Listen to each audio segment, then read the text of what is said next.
Hello बच्चों, कैसे हो आप सभी। मैं आपकी हिंदी टीचर भावना। तो आप सब अच्छे होंगे। आज हम लोग क्या करेंगे, कक्षा 6 का लेक्चर नंबर 3 करेंगे। हमने इसके 2 लेक्चर्स देख लिए हैं। 2 लेक्चर्स में हम लोगों ने क्या करा था, पहले लेक्चर में हम लोगों ने करा था सिर्फ कविता का पाठ अध्ययन। फिर हम पाठ अध्ययन के बाद आए हम लोग दूसरे लेक्चर पे।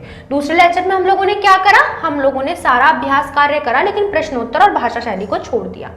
तो बच्चों, आज हम लोग वो प्रश्नोत्तर और भाषा शैली देखेंगे।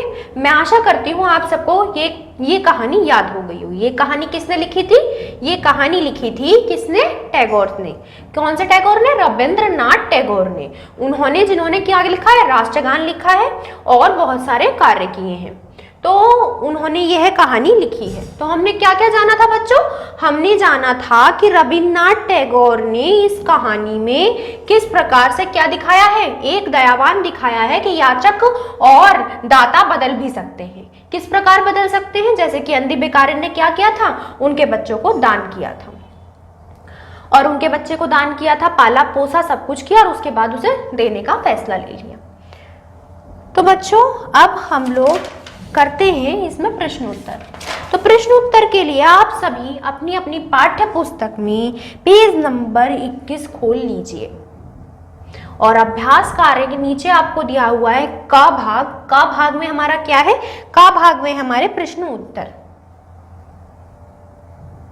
और हमारे पाठ का नाम क्या है, अंधी भिखारिन। जल्दी खोलिए आप सब। मैं आशा करती हूँ आप सबने खोल लिया होगा। तो मैं प्रथम प्रश्न पढ़ना शुरू करती हूँ। पहला प्रश्न क्या दिया हुआ है, अंधी भिखारिन कहाँ रहती थी। कहाँ रहती थी अंधी भिखारिन, बताइए अंधी भिखारिन कहाँ रहती थी, बताइए अंधी भिखारिन कहाँ रहती थी।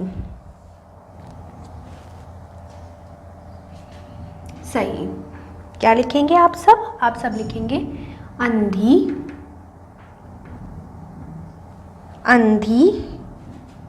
भिखारिन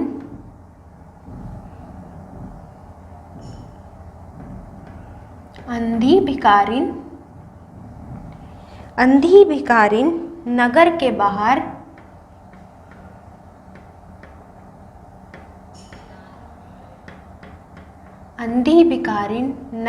बाहर कहाँ रहती थी, नगर के बाहर झोपड़ी में रहती थी, झोपड़ी में रहती थी।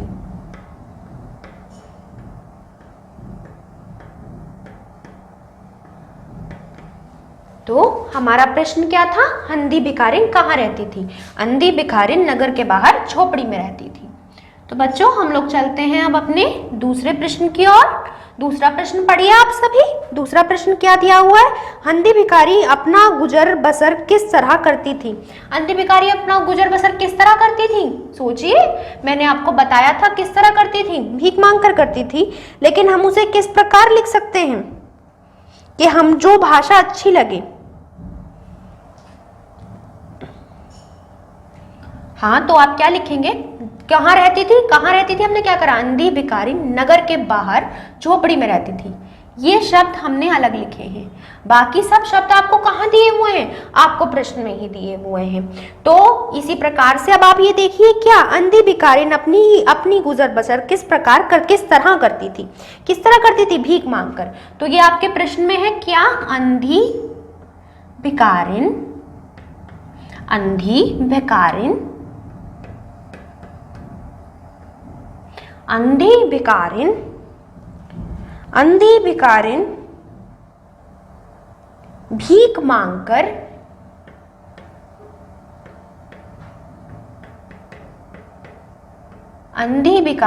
भीख मांगकर अपनी गुजर बसर करती थी।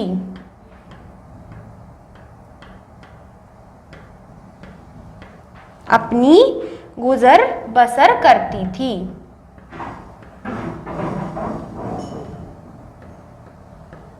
तो बच्चों, हमने इसमें क्या लिखा, भीख मांगकर। भीख मांगकर। बाकी सब कुछ क्या था हमारे को प्रश्न में मिल गया। तो पहला प्रश्न क्या था हमारा, पहला प्रश्न था अंधी भिखारिन कहाँ रहती थी। अंधी भिखारिन कहाँ रहती थी, अंधी भिखारिन नगर के बाहर झोपड़ी में रहती थी। दूसरा प्रश्न था अंधी भिखारिन अपनी गुजर बसर किस तरह करती थी। किस तरह करती थी, अंधी भिखारिन भीख मांगकर अपनी गुजर बसर करती थी। अब हम चलते हैं अपने तीसरे प्रश्न की ओर। तीसरा प्रश्न देखिए बच्चों क्या है, सेठ अंधी अपने धन को कहाँ और कैसे रखती थी। कहाँ और कैसे रखती थी, हमने पाठ पढ़ा था। पाठ में क्या जाना था, उसने हांडी गाड़ रखी थी। जो हांडी गाड़ रखी थी उसमें क्या करती थी, अपना धन इकट्ठा करती थी। तो आप इस प्रश्न का उत्तर इसी प्रकार से लिखेंगे। कैसे लिखेंगे, आप लोगों ने, मैंने आपको एक गृह कार्य में दिया था कि आपको अपने हिसाब से करना है। कैसे लिखा है आपने इसका उत्तर, चलिए तो मैं आपको बताती हूँ आपको किस प्रकार लिखना है। आपको लिखना है अंधी भिखारिन, अंधी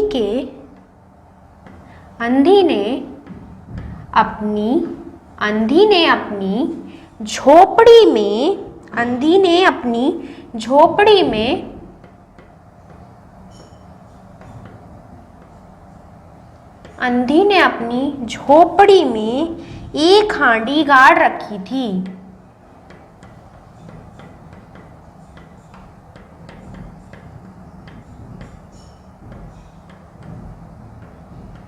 अंधी ने अपनी झोपड़ी में एक हांडी गाड़ रखी थी। संध्या के समय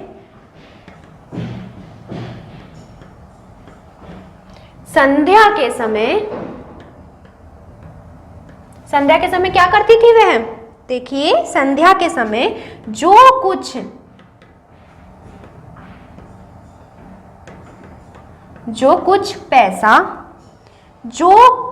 पैसा मांग कर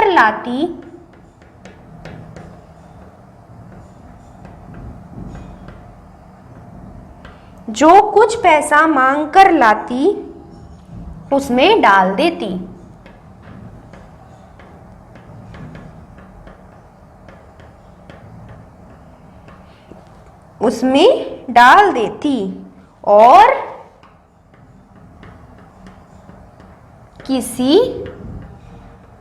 और किसी वस्तु से ढाप देती। ढाप मतलब ढक देती। और किसी वस्तु से ढाप देती। देखिए आपका तीसरा प्रश्न क्या था, अंधी अपने धन को कहाँ और कैसे रखती थी। अंधी ने अपनी झोपड़ी में एक हांडी गाड़ रखी थी जिसमें वो क्या करती थी, संध्या के समय जो कुछ पैसे मांग कर लाती उसमें डाल देती और किसी वस्तु से ढाप देती। अब देखते हैं चौथा प्रश्न आपको क्या दिया हुआ है बच्चों, सेठ बनारसी दास का क्या नाम था। क्या नाम था सेठ बनारसी दास का, आप सबने कहानी पढ़ी है, मैंने आपको बहुत ढंग से पढ़ाई थी। क्या कहते थे सेठ बनारसी दास को, आप सबको पता होगा, बताइए बच्चों। चलिए हम ही बताते हैं। क्या, सेठ बनारसी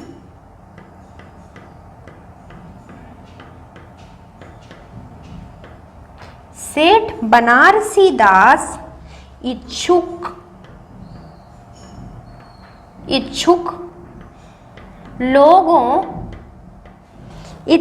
लोगों को पूंजी धरोहर के बदले में कर्जा देते थे।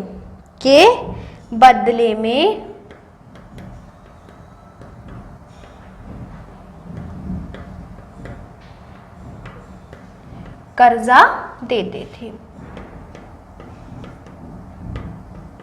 तो सेठ बनारसी दास का क्या काम था, सेठ बनारसी दास का काम था, सेठ बनारसी दास इच्छुक लोगों को पूंजी धरोहर के बदले कर्जा देते थे। तो अब हम आते हैं पांचवें प्रश्न की ओर। पांचवा प्रश्न क्या है आपका, अंधी ने अपनी जमा पूंजी सेठ के पास क्यों रखी। अंधी ने अपनी जमा पूंजी सेठ के पास क्यों रखी थी? क्योंकि उसे डर था कि कोई उसका धन वन ले ना जाए। तो आप क्या करेंगे बच्चों, क्योंकि यहाँ पे आपको ज्यादा जोड़ पढ़ाव नहीं करना, आप लिखेंगे सिर्फ अंधी ने अपनी जमा पूंजी सेठ के पास रखी। रखी के बाद आप क्यों काट देंगे और क्यों को यहाँ पे लिख देंगे क्योंकि करके, क्योंकि। तो आप क्या करेंगे, आप प्रश्न में से उतार लेंगे और यहाँ से क्योंकि शुरू करेंगे। तो क्या, क्योंकि वह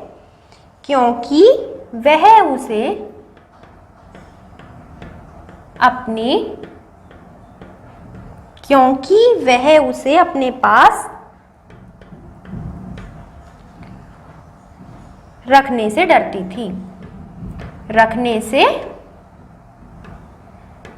थी। और डरने का कारण क्या था बच्चों, कि कहीं कोई चोरी करके ना ले जाए। तो आप देखिए दोबारा से प्रश्न क्या है, अंधी ने अपनी जमा पूंजी सेठ के पास क्यों जमा की? तो आप क्या करेंगे, पहले प्रश्न में से उतार लेंगे किस प्रकार से। अंधी ने अपनी जमा पूंजी सेठ के पास रखी, क्यों काट के, क्योंकि वह उसे अपने पास रखने से डरती थी। तो ये हमारा 5वें का उत्तर हो गया।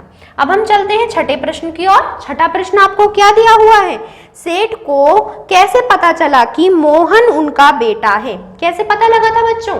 जब हमने कहानी पढ़ी थी तो उन्होंने उसकी जांघ देखी थी और जांघ पे क्या था, तिल था। तो तिल से उन्हें पता लगा था कि वह उनका बेटा है।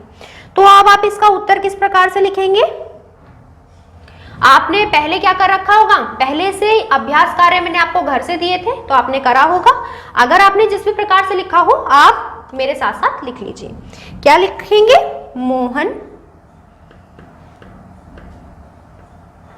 मोहन की शक्ल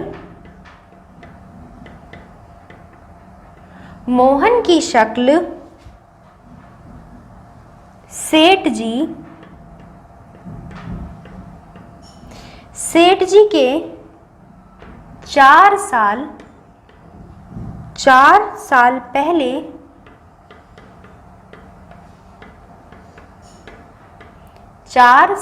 पहले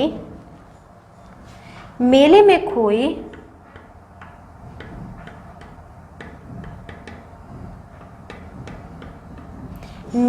खोए हुए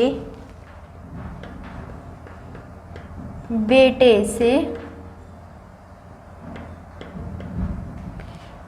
से मिलती थी।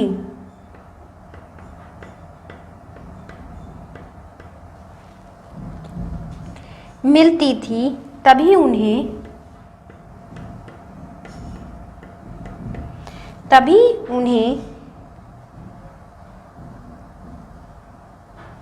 याद आया कि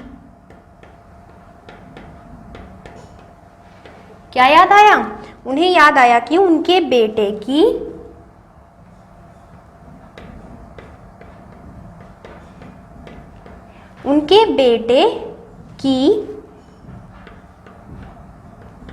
जांघ पर लाल रंग का क्या है, लाल रंग का क्या था, लाल रंग का तिल था, लाल रंग का चिन्ह था।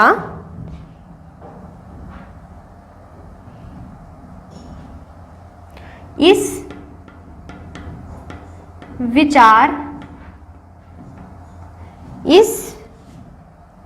विचार के आते ही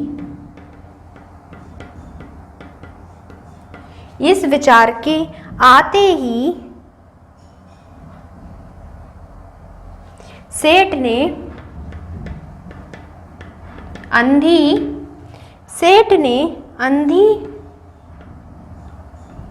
ने अंधी भिखारिन के गोद से बच्चे को ले लिया। अंधी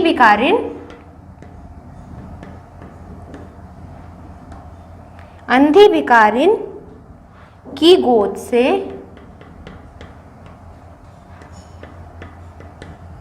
बच्चा ले लिया।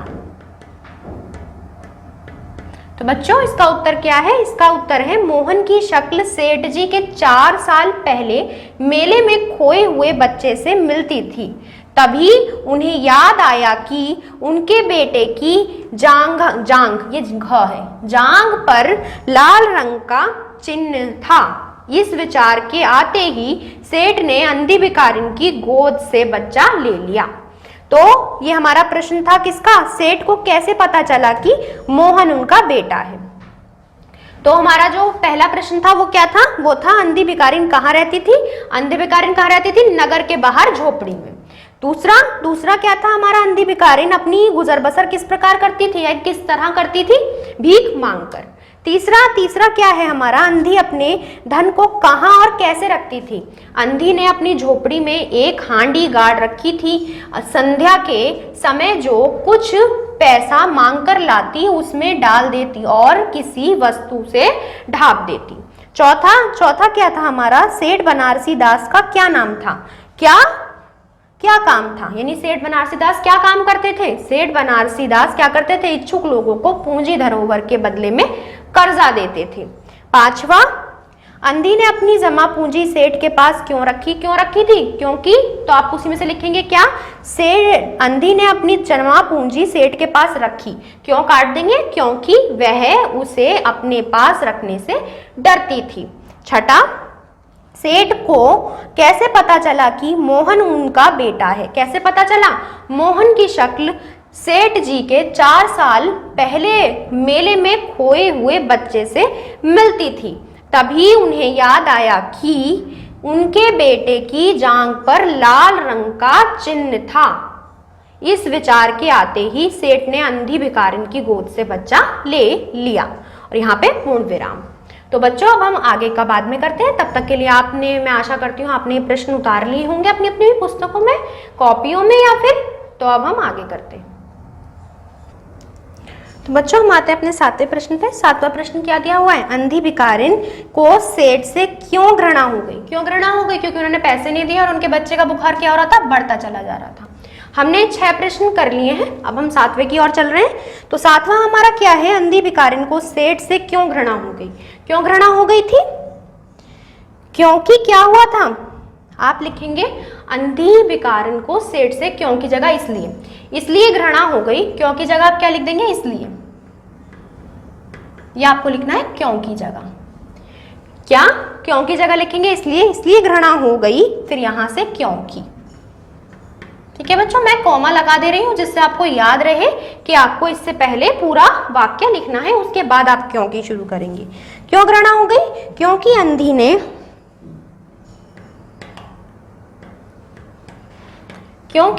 ने जब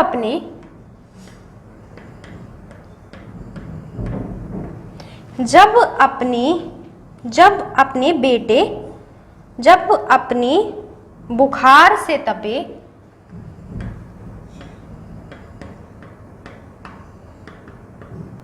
क्या प्रश्न था हमारा प्रश्न था कि अंधी भिखारिन को सेठ से क्यों घृणा हो गई। तो आप क्या करेंगे, क्योंकि की जगह लिखेंगे इसलिए, फिर वहां से शुरुआत करेंगे क्योंकि की। पहले आप कैसे लिखेंगे कि अंधी भिखारिन को सेठ से इसीलिए घृणा हो गई क्योंकि अंधी ने अपने बुखार से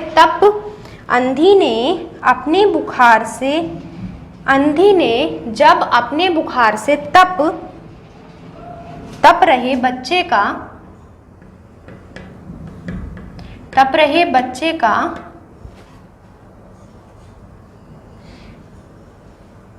इलाज करना चाहा तो सेठ ने उन्हें उनके पैसे नहीं दिए।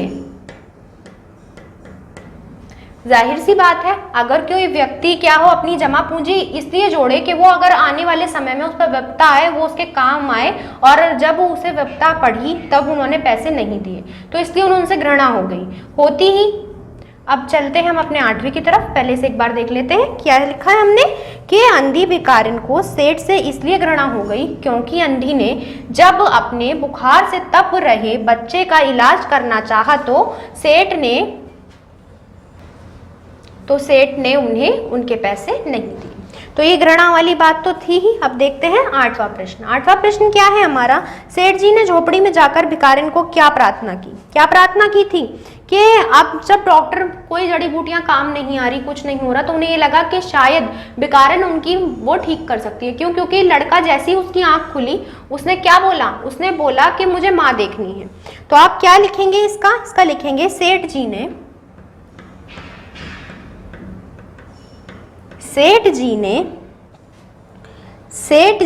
कहा।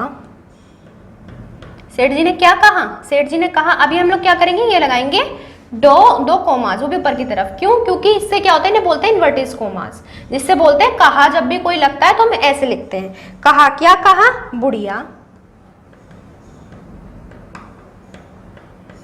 बुढ़िया तुम्हारा बच्चा मर रहा है। तुम्हारा बच्चा मर रहा है। बुढ़िया तुम्हारा बच्चा मर रहा है। डॉक्टर निराश हो रहे हैं। डॉक्टर निराश हो गए हैं। डॉक्टर निराश हो गए हैं। रह रह कर वह तुम्हें पुकारता है। रह रह कर वह तुम्हें पुकारता है। वह तुम्हें पुकारता है।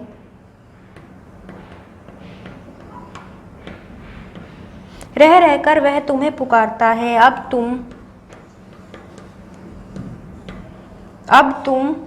तुम ही उसके प्राण बचा सकती हो। अब तुम ही उसके प्राण बचा सकती हो।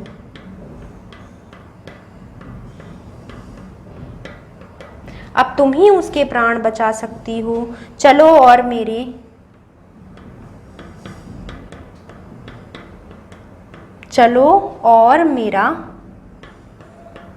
मेरा लंबा खिंचा है इसलिए ऐसे डॉट डॉट लगी है। चलो और मेरा नहीं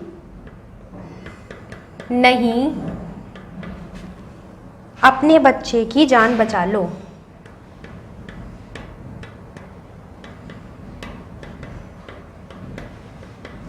अपने बच्चे की जान बचा लो।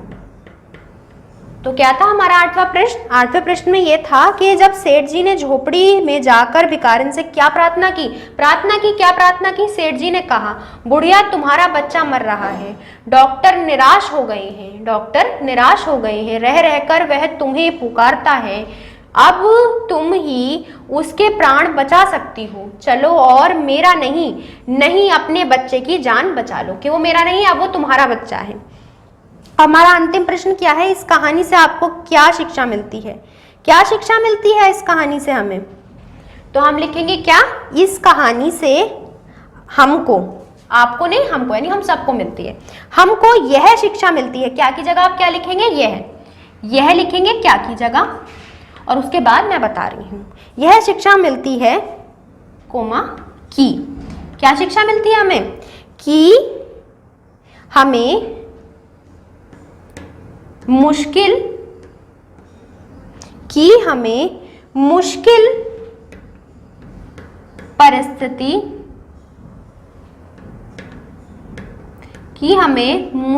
परिस्थिति में सभी की सहायता करनी चाहिए। क्योंकि क्या हुआ था, भिखारिन का कितना अपमान किया गया था, लेकिन सेठ जी की फिर भी उसने मदद करी।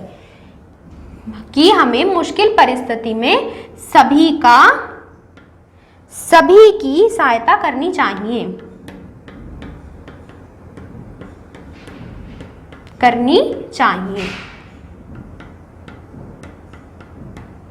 तो ये क्या था हमारा 8वां, हमारा 9वां वो था। ये क्या था हमारा 9वां उत्तर था। कैसे लिखेंगे हम इसे? हम लिखेंगे इसे, इस कहानी से हमको यह शिक्षा मिलती है। फिर यहां से कि हमें मुश्किल परिस्थिति में सभी की सहायता करनी चाहिए। तो हमारे कितने उत्तर हो गए? सभी उत्तर हो गए। एक बार और मैंने जो इससे पहले जो 6 उत्तर कराए थे दोहरा दिए थे, एक बार और दोहरा लेते हैं। क्या अंधी भिखारिन ने सेठ से क्यों घृणा हो गई थी? क्यों हो गई थी? इसलिए घृणा हो गई थी क्योंकि अंधी ने जब अपने बुखार से तप रहे बच्चे का इलाज करना चाहा तो सेठ ने उन्हें उनके पैसे नहीं दिए। 8वां, सेठ जी ने झोपड़ी में जाकर भिखारिन से क्या प्रार्थना की? क्या प्रार्थना की? सेठ जी ने कहा, बुढ़िया तुम्हारा बच्चा मर रहा है, डॉक्टर निराश हो गए हैं, रह रहकर वह तुम्हें ये माँ है आधा, वह तुम्हें पुकारता है, जब तुम ही उसके प्राण बचा सकती हो, अब तुम ही उसके प्राण बचा सकती हो, चलो और मेरा नहीं अपने बच्चे की जान बचा लो। फिर हम 9वें पे आते हैं। 9वां क्या था हमारा? इस कहानी से आपको क्या शिक्षा मिलती है? इस कहानी से हमको यह शिक्षा मिलती है कि हमें मुश्किल परिस्थिति में सभी की सहायता करनी चाहिए। तो बच्चों, अब हमारी भाषा शैली रह गई थी थोड़ी सी, इसके बाद हम भाषा शैली देखते हैं।